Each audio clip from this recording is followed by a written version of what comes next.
오늘 본문에서 소개하고 있는 이 사건은 부활하신 예수님이 제자들이 모여 있을 때 세 번째 나타나신 것이다, 이렇게 적고 있습니다. 등장인물이 시몬 베드로, 그리고 도마, 나다나엘, 요한, 그리고 야고보, 또 다른 제자 둘까지 합쳐서 제자들이 총 7명 있고요. 예수님 등장하십니다. 성경에 보면 정확하게는 안 나와 있어요. 정확하게 제자들이 부활하신 예수님을 몇 번쯤 만났다고는 나와 있지 않으나 정황상으로 볼 때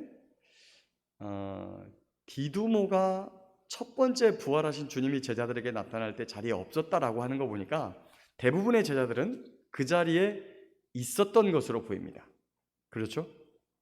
그 다음에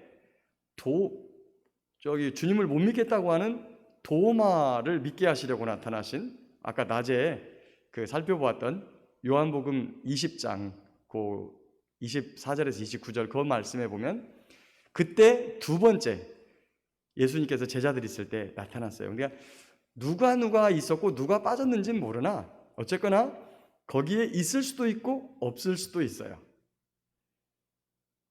그리고 오늘 이 자리에 7분의 제자가 있어요.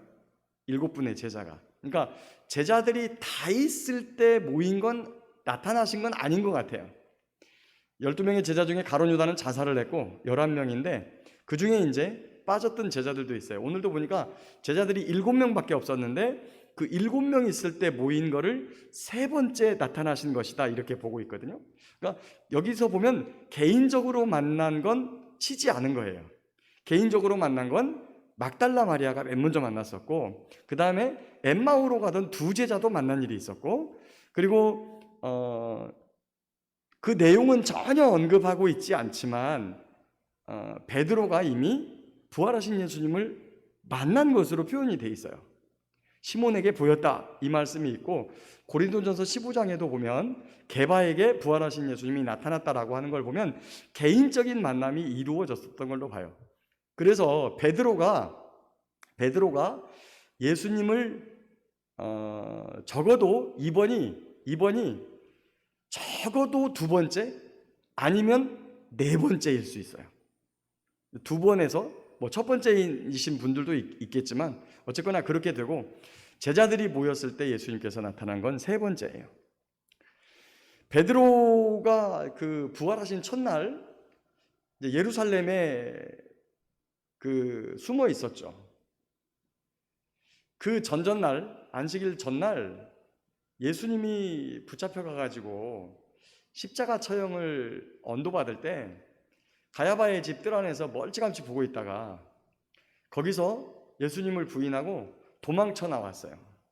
어디에 있었는지는 모르겠으나 그가 새벽에 무덤에 갔던 여인들의 이야기를 듣고 무덤을 쫓아간 걸로 봐서는 제자들과 함께 있었던 것으로 보여요. 그리고 그 부활하신 첫날 무슨 대화를 나눴는지, 그 다음에 예수님의 어떤 모습을 봤는지는 모르나 분명히 부활하신 주님을 만났다, 성경이 그렇게 적고 있어요. 그리고 그날 밤에 예수님이 제자들 가운데 찾아오셨을 때도 만났을 가능성이 되게 크죠. 그 다음에 일주일 후에, 그 다음 주일에 이 디두모를 믿게 하시려고 예수님이 왔을 때도 그 자리에 있었을 가능성이 커요. 없었을 가능성보다는 있었을 가능성이 커요. 근데 그럼에도 불구하고 베드로의 마음은 여전히 무거웠다라는 사실을 저희가 성경을 통해 보면 알 수 있습니다. 그래서 한마디로 툭 꺼내는 게, 이게 그러니까 예수님 부활하시고 나서 적어도 일주일 이상 후에 일어난 일이거든요. 갑자기 나는 물고기 잡으러 간다 그러고 일어나요. 그러니까 옆에 있던 제자들이 함께, 그럼 우리도 함께 가자 하고 따라갑니다. 그들이 누구냐면 갈릴리에서 함께 물고기 잡았던 분들이에요. 그래서 갈릴리로 돌아와서 그물을 챙겨가지고 갈릴리 바다로 나가죠. 3년 반 만에 그물질을 하는 게 약간 서툰 그런 느낌도 있었지만 뭐 평생을 그물질했던 사람인데 금방 감을 찾아가지고 그물질을 시작하죠. 근데 밤새도록 그물을 펴고 걷고 그물을 펴고 걷고 던지고 이걸 다 계속 했는데 한 마리도 못 잡았어요. 한 마리도. 좀 그렇게 베드로는 그러는지. 근데 그때 육지 쪽에서 소리가 납니다. 얘들아, 물고기 좀 잡았냐? 아마도 제자들은 그분이 아침에 물고기 사러 온 상인이나 어떤 사람 정도로 인식을 했을 거예요. 아무것도 없어요. 그러면 그물을 배 오른편에 던져봐. 잡을 거야. 근데 제자들이 참 이상하죠. 평생 어부를 했던 분인데 육지에서 알지도 못하는 사람이 오른편에 던지라 그러니까 오른쪽에다 던져요. 시간을 좀 거슬러 올라가 보겠습니다. 3년 전 어느 날 베드로는 그날도 밤새 그물질을 했는데 한 마리도 못 잡았어요. 허탈한 마음으로 배를 육지에 대고 그물을, 피곤한 몸이었지만 그날 저녁에 또 나가서 그물질을 해야 되니까 그물을 씻고 있었어요. 근데 그날따라 이 포구에 사람들이 많이 몰려 있는 거예요. 그때 한 분이 와서 배에 딱 올라가더니 육지에서 배를 좀 띄워줄 수 있겠소 하고 청하는 겁니다. 조금 띄워줬더니 한참 사람들을 향해서 말하는 거예요. 말씀을 마칠 때쯤 돼가지고 갑자기 베드로에게 깊은 데로 좀 갑시다. 아침에 피곤해 죽겠는데 밤새도록 한 마리도 못 잡아가지고 굉장히 힘든 몸과 마음인데 깊은 데로 가서 그물을 내려갖고 고기를 잡으라는 거예요. 사실 아침에는 고기들이 먹이 활동을 시작하기 때문에 뭐 깊은 데로 가도 이 그물이 내려갈 수 있는 한계가 있기 때문에 별로 못 잡아요. 오히려 낮은 데 가가지고 어디 가서 그물을 던지라 그러면 뭐 한두 마리라도 건질 수 있겠지만, 근데 그런 말을 듣고서도 베드로가 선생님, 우리들이 밤이 새도록 수고를 했어도 한 마리도 잡은 것이 없지만 말씀에 의지해서 제가 그물을 내리겠습니다. 그리고 깊은 데로 가서 진짜 그물을 딱 던졌는데 갑자기 탁 그물을 채는 순간 툭툭 치는 느낌이 있잖아요. 그물을 치면, 그물을 딱 끌어올리면 물고기가 탁탁 치는 느낌이 있거든요. 보니까 뭐 이거 작은 놈도 아니고 큰 놈들이 막 툭툭툭툭 치는 거예요.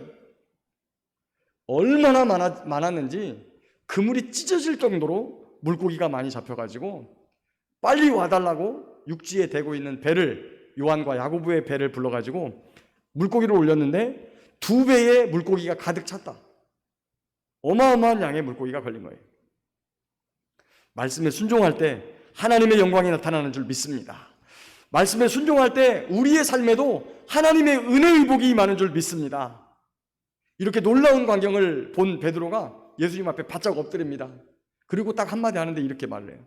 주님, 저를 떠나십시오. 저는 죄인입니다. 이해가 잘 안 되는 말이죠. 이런 놀라운 은혜와 영광을 받으면 아유, 주님 믿습니다. 주님을 제가 앞으로 죽도록 따라가겠습니다. 이렇게 고백을 해야 맞는데 갑자기 주님, 저를 떠나십시오. 저는 죄인입니다. 도대체 이게 무슨 말일까요? 사실은 베드로는 예수님을 알고 있었습니다. 어떻게 알았냐? 예수님이 공생의 초기 막 이제 세상에 나타나기 시작할 때 예수님을 소개한 분이 있어요. 그분은 세례 요한이었습니다. 베드로의 형제 안드레가 이 세례 요한의 제자였던 거예요. 이 자기가 선생으로 섬기는, 선지자로 섬기는 이 세례 요한이 어느 날 예수님을 소개하는데 이분이 바로 세상 죄를 지고 가는 하나님의 어린 양이시다. 바로 이 세상을 구원할 구세주이시다라고 소개를 받은 거예요. 예수님을 만나게 된 이 안드레가 베드로를 청했습니다. 그리고 베드로를 데리고 예수님께 찾아가요. 예수님께서는 시몬 베드로를 보자마자 마치 오래전부터 알고 있던 사람처럼 내가 요한의 아들 시몬이니 장차 베드로라 부를 것이다. 베드로는 반석이란 뜻이에요. 반석. 그런데 베드로는요, 그날 시큰둥하고 왔어요. 뭔 이런 사람이 구원자야? 왜 그러냐면 예수님은 고운 모양도 없고 풍채도 없고 육체적으로 흠모할 만한 것이 아무것도 없어요. 목수하다 왔지요. 가난한 아버지 요셉의 아들이죠. 마치 마른 땅에서 나온 뿌리 같아가지고 이제 30밖에 안 된 예수님을 향해서 사람들이 너 50도 안 된 것이 라고 할 정도로 아주 그냥 쪼글쪼글하지요. 얼굴은 새카맣죠. 키는 그렇게 크지 않았을 것 같아요. 당시에 평균 키로 봤을 때. 그러니까 볼만한 게 아무것도 없으니까 베드로가 그냥 돌아서 왔던 거예요. 예수님은 마치 오래전부터 알고 있던 사람처럼 반갑게 베드로를 맞이했는데 아주 찬바람 쌩쌩 일으키고 그냥 왔던 겁니다. 그런데 그렇게 찬바람 일으키고 왔던 그분이 직접 찾아오셔서 베드로의 배가 비어 있을 때, 삶이 고단하고 힘이 들 때, 지쳐 있을 때 찾아오신 거예요. 그리고 그의 삶을 기적으로 이끌어 주셨어요. 우리에게도 때때로 예수님이 이럴 때 찾아오십니다. 편안할 때 예수님이 오는 것보다 삶에 고단할 때, 베드로의 배가 비었던 것처럼 생활이 힘들고 어려울 때, 병들었을 때, 자녀로 인해 속이 썩어지고 문드러질 때, 가족이 아픔을 당하거나 관계가 깨져서 힘들어할 때 주님 찾아오세요. 저도 어느 날 제가 어느 때 내가 주님과 가장 가까이 있었나, 내가 우리 주님이 언제 나와 가장 가까이 있어줬나 라는 것을 생각해 본 일이 있었어요. 그랬더니 날마다 하나님 앞에서 울었던 때가 있어요. 울었던 때가. 날마다 하나님 앞에만 서면 울었던 때가 있었어요. 근데 우리 주님이 그때 가장 가까이 계셨던 것을 깨닫게 되었어요. 우리가 처음 주님을 만났을 때 얼마나 기쁘고 또 얼마나 가슴 벅차고,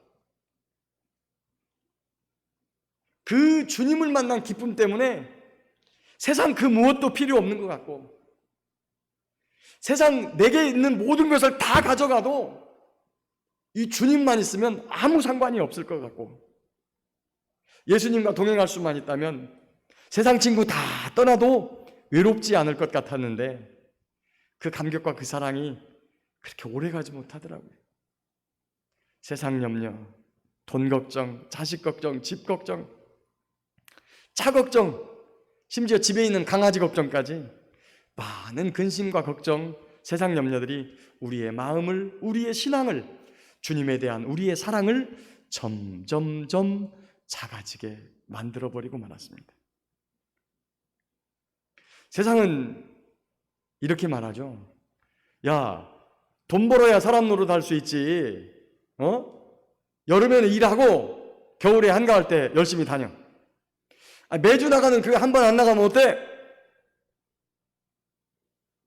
옆에 있는 동료들은 다 그렇게 일요일 날 나와서 근무하는데 왜 당신만 교회 가는데?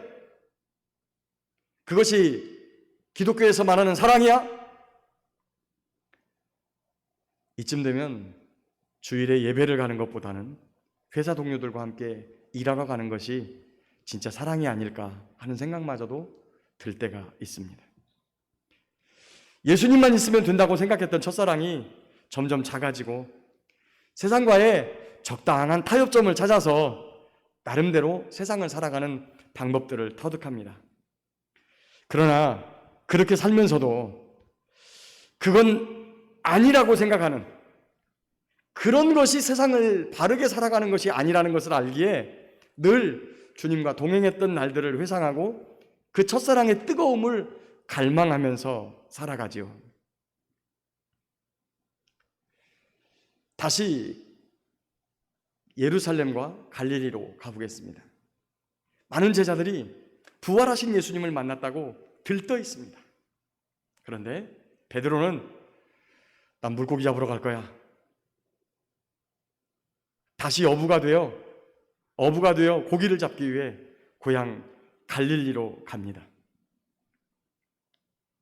근데 금이 환향이 아니라 배를 버리고 예수님을 따라가서 정말 성공한 모습으로 돌아오고 싶었는데 그런 성공자의 모습이 아니라 실패자의 모습으로 다시 그 자리에 돌아갔던 것이죠. 그런데 생각해 봅시다. 탕자가 아버지 돈을 다 쓰고 나서 빈털터리가 되자마자 우리 아버지 돈 많지? 우리 아버지 부자야. 맞아. 자, 집에 가자. 고향 앞으로 가. 이랬습니까? 아닙니다. 갈 때까지 가는 거예요. 유대인은 돼지를 아주 부정한 짐승으로 보기 때문에 돼지를 안 길러요. 탕자가 돼지 키우는 일을 했다는 것은 유대인으로서는 사람으로 할 짓이 아닌 거예요, 이게. 거기까지 내려가고 나서야 내가 하늘과 아버지께 죄를 지었구나. 내 아버지에게 양식이 많은 품꾼, 일꾼이 얼마나 많은가. 가서 그냥 품꾼으로라도 아버지 집에서 살아야 되겠구나. 그런데 그런 마음을 가지고도 돌아가는 것이 얼마나 어려워요. 실패자의 모습으로 가야 되니까 참 어렵거든요. 그런데 동네 어귀에서 멈칫하는 그 아들의 모습을 멀리서 바라본 아버지가 신발도 신지 않고 막 달려갑니다. 그리고 집으로 돌아오지 못하는 그 아들을 가슴속에 푹 끌어안으면서 잘 왔다. 어서 와라. 아들의 눈에서보다 아버지의 눈물에서 훨씬 더 많은 눈물이 흘렸을 줄 믿습니다. 베드로도 실패한 모습으로 돌아갑니다. 고향에 아내도 있고 자식도 있고 친척도 있고 알고 있던 사람도 있고 같이 물고기 잡던 사람들도 있고 실패한 모습으로 돌아가는 이 베드로의 마음이 얼마나 힘들었을까요? 그런 베드로의 마음속에 한 가지 남은 것이 있었습니다. 그것은 부활의 소식을 전한 천사들의 이야기였습니다. 가서 그의 제자들과 베드로에게 전하라. 예수님께서 너희보다 먼저 갈릴리로 가시나니 전에 너희에게 말씀하신 대로 너희가 거기서 뵐 것이니라. 그 말씀은 마지막 유월절 만찬을 먹고 났을 때 예수님께서도 하신 말씀이에요. 내가 살아난 후에 너희보다 먼저 갈릴리로 가리라. 갈릴리 호수의 배 위는 베드로가 예수님의 사랑을 깨닫고 나를 따라서 물고기 잡는 어부가 아니라 사람을 낚는 어부가 되자고 사명을 받았던 장소였습니다. 그래서 사실은 물고기를 잡으러 가겠다고 하는 베드로의 말은 부활하신 예수님을 만나고 싶은 간절한 소망이 그 안에 담겨져 있는 거예요.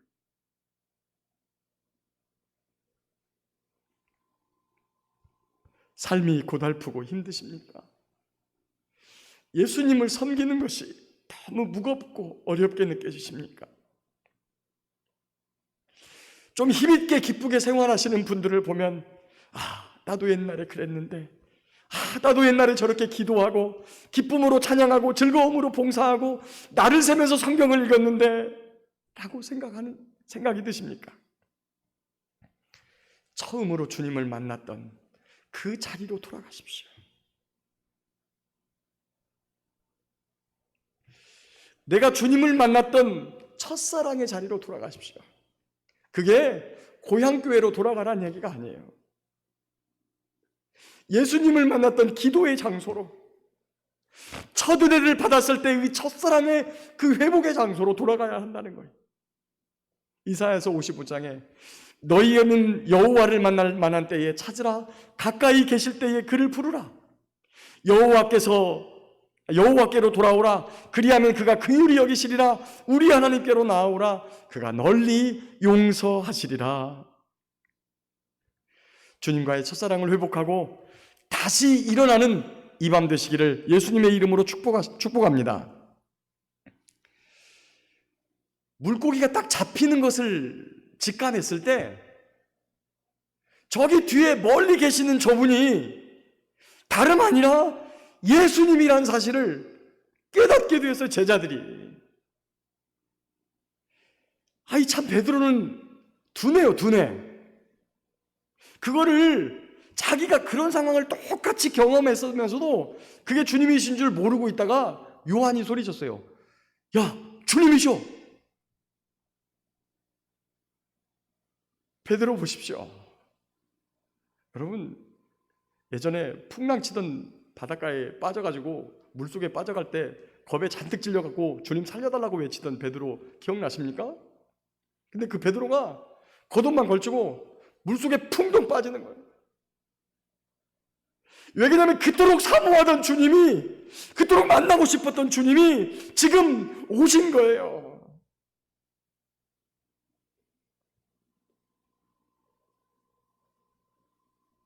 갔더니 주님께서 이리 와라, 아침밥 먹자.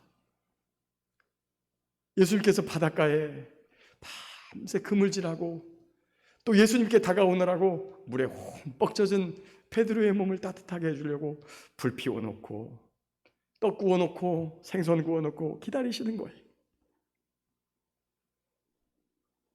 베드로의 심정이 어땠을까? 예수님을 보니 너무 반갑기도 한데, 왜 그러냐면 베드로가 예수님하고 한마디도 못했어요. 아까 이게 4번째쯤이 될 거라고 그랬죠? 3번째까지 베드로 이야기가 나오지도 않아요. 그러니까 베드로가 무슨 이야기 했는지도 안 나와. 하여튼 예수님하고 한마디도 못 나눴어요. 맨날 그렇게 붙어 있었는데 부활하신 예수님하고 한마디도 못했어요. 너무 반갑기도 했지만 죄송하기도 하고, 4번째 오셨는데 뭐라고 먼저 말을 걸지 못해. 왜냐하면 그날 밤에 내가 죽을지언정 주님 곁을 떠나지 않겠습니다라고 맹세하면서 품속에 칼까지 품고 다녔는데, 그런데 주님이 잡혀가실 때 도망갔었고 혹여나하는 모습으로 따라갔다가 그만 3번씩이나 예수님 나는 모른다고, 나는 저 사람하고 상관없다고 저주하고 맹세하면서 부인했던 그 생각이 너무나 생생해가지고 아무 말 없이 아침밥을 먹습니다. 아무 소리 없이 아침밥을 먹고 나자 예수님께서 먼저 말을 꺼내십니다. 요한의 아들 시몬아, 너 이 사람보다 나를 더 사랑하지? 예, 주님. 제가 주님을 사랑하는 줄 주님께서 아십니다. 예수님께서 다시 한번 묻습니다. 요한의 아들 시몬아, 너 나 사랑하지? 예, 주님. 제가 주님을 사랑하는 줄 주님께서 아십니다. 그런데 생각해 볼게. 만약에 주님께서 이 질문을 바꿔서 했더라면 어땠을까? 너 나 사랑하지? 이렇게 물으면 부인하고 도망쳤던 그때를 책망하는 게 되는 거예요. 책망하는 게. 그런데 적어도 여기에 있는 사람들보다는 나를 사랑하지? 라고 물으면 사랑한다고 대답할 수 있는 여지를 주신 거예요. 그리고 나서 2번째 물을 때는 다 사랑하지? 예, 주님. 제가 주님 사랑하는 줄 주님께서 아십니다. 여기까지 끝났으면 그냥 흐뭇한 대화로 끝났을 텐데 한 번 더 물어요. 요한의 아들 시몬아, 네가 나를 사랑하느냐? 분명히 주님 주신 이름이 있는데, 베드로라고 하는 이름이 있는데, 게바라고 하는 이름이 있는데 그 이름을 부르지 않고 예수님을 만나기 전에 가졌던 요한의 아들 시몬의 이름을 부르면서 너 나를 사랑하느냐라고 3번씩 물으시니까 그때서야 주님께서 3번씩 부인하고 도망친 자신을 향해서 사랑하냐고 묻는 그 질문인 것을 깨닫습니다.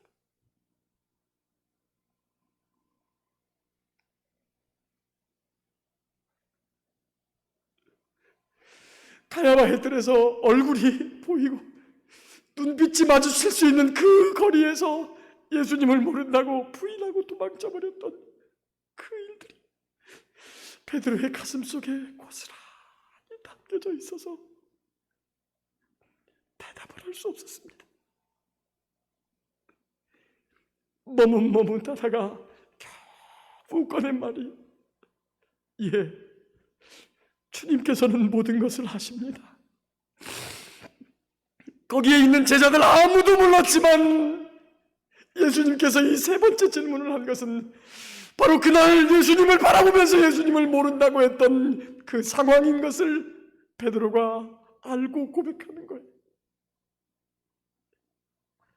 제가 주님을 사랑하는 줄 주님께서 아십니다.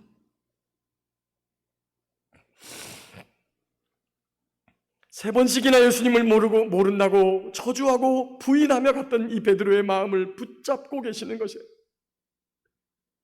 그것 때문에 부활하신 예수님 나타났어도 한 번도 먼저 말을 걸어보지 못하고 죄인처럼 조용히 뒤에 서서 부활하신 예수님 그저 바라보고만 있던 이 베드로의 마음을 예수님 다시 붙잡아 주시고 세워주시는 것입니다.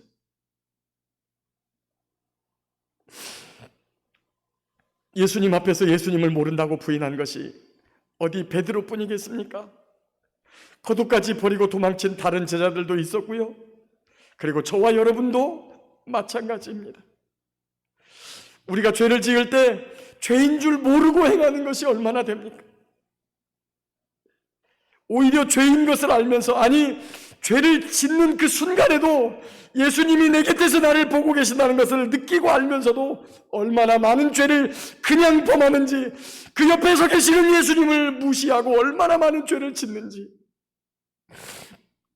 혈기를 낼 때, 탐욕을 부릴 때 정욕에 찌들어 있고 음란하고 호색하며 술수를 부리고 분쟁하고 시기하고 질투하고 분내고 장지으며 분리하고 술 취하고 도박하며 방탕하고 악한 생각과 거짓말과 회방 같은 것들이 바로 반복하고 거듭거듭 짓는 죄가 바로 예수님을 옆에다 두고 모른 척하고 무시하고 짓는 죄가 아니겠습니까?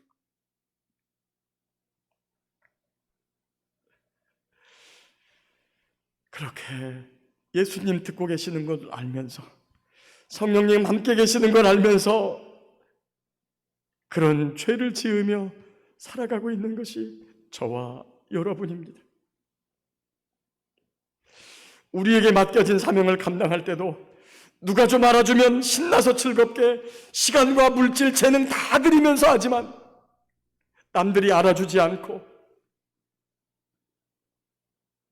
남들이 박수 쳐주지 않으면 좀처럼 나서려고 하지도 않습니다. 아니 하다가도 마음에 안 든다고 버려버리고 그냥 도망가 버립니다. 여러분, 예수님이 누구십니까?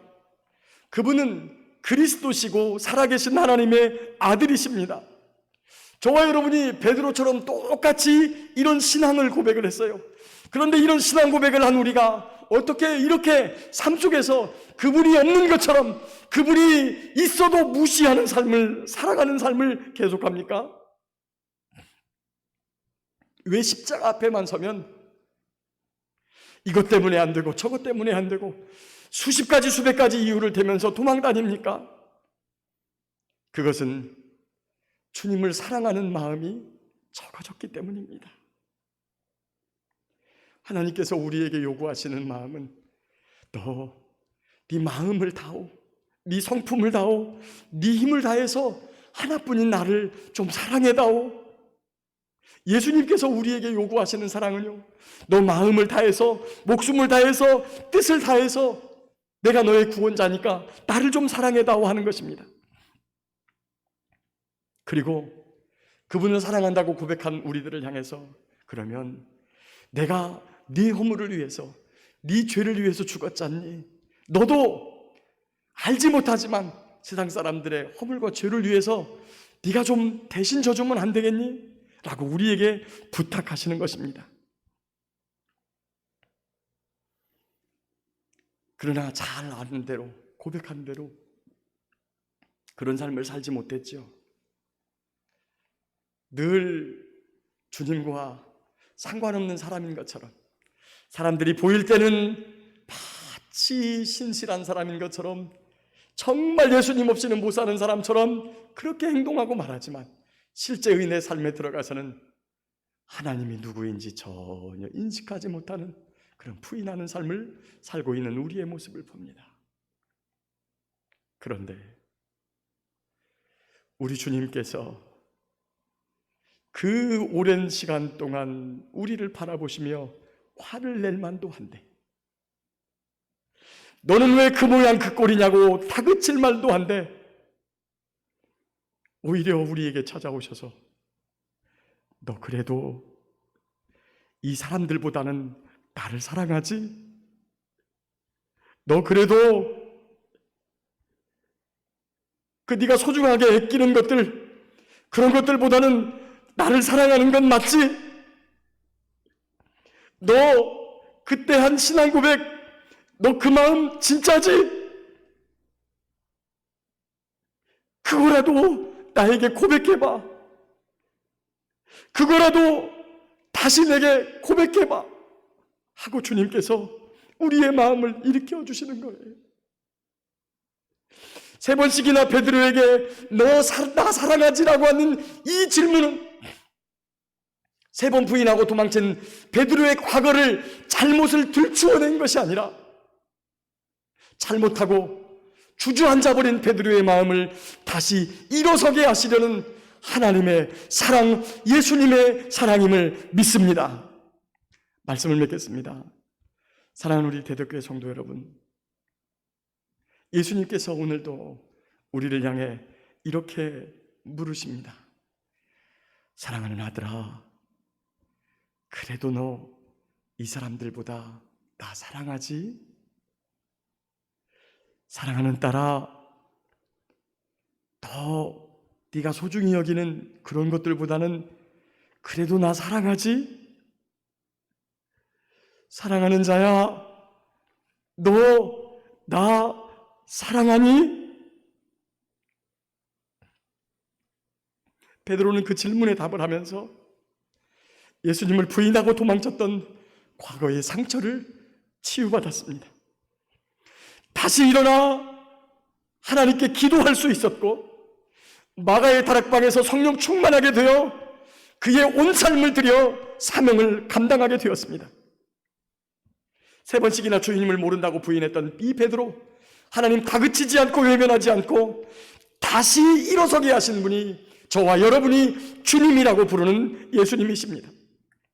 모두가 살 길을 찾아 도망쳤어도 다시 찾아와 일으켜 세워주시는 분이 저와 여러분이 그리스도로 섬기는 성자 하나님, 하나님의 아들이십니다.